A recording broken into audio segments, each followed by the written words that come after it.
नमस्कार मंडळी, दिलरुबा काढली बाहेर आणि निघालो भाड्याला। आजी आणि आजोबा आणि त्यांची नात येऊन बसली गाडीमध्ये। मग आम्ही पुढच्या प्रवासाला सुरुवात केली। आजचं भाडं होतं इसवली ते लांजा। गप्पा गोष्टी मारत आम्ही पोचलेलो लांजाला।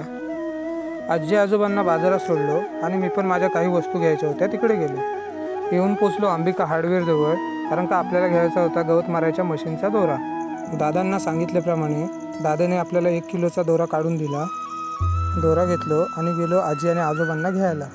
माझ्या वस्तू आणि आजी आजोबांचं सामान घेऊन झाल्यावर आम्ही निघालो परतीच्या प्रवासाला। आजी आजोबांना त्यांच्या घराजवळ सोडलो आणि मी पण निघालो माझ्या घरी।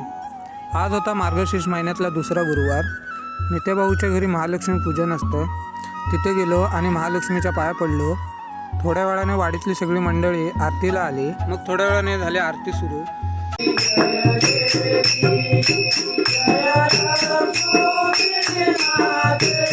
मग काकाने पण थोड्या वेळाने महालक्ष्मीला नैवेद्य दाखवून घेतलं नाही। मागच्या गुरुवारी भावाकडे नैवेद्याला गेलो नव्हतो। मग भाऊ पण बोलला आज आल्यास तर नैवेद्य खाऊनच जा। भाऊ बोलल्याप्रमाणे मी पण मग नैवेद्य खायला बसलो। ब्लॉग आवडल्यास लाईक, शेअर, कमेंट आणि सबस्क्राईब करायला विसरू नका। चला बाय।